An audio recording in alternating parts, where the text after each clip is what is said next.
Ang cute na video nila ni Angelica Panganiban at Baby Bean, na kamakailan niyang in-upload sa kanyang social media account, ay nagpatawa sa maraming netizens.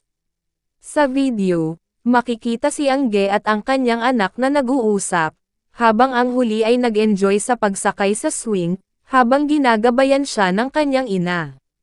Swing, sabi ni Angelica. Uy, masayang tugon ng kanyang anak, halatang nag-e-enjoy. Pagkatapos sa gitna ng video, makikita ang Baby Bean na tumingin sa isang tabi, na parang may pinagmamasdan. Pagkatapos ay sinabi niya ang slide, na nangangahulugang nakita niya ang slide, at maaaring gusto niyang pumunta doon. Slide, sabi ni Baby Bean. Mag-slide ulit. Gusto mong pumunta sa slide? Tanong ng mama niya. Go slide, muling sabi ni Baby Bean.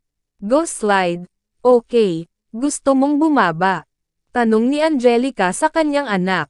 No, sabi ni Baby Bean sa simula, ngunit pagkatapos ay tinanong muli siya ng kanyang ina, kung gusto niyang bumaba sa swing, at pumunta sa slide.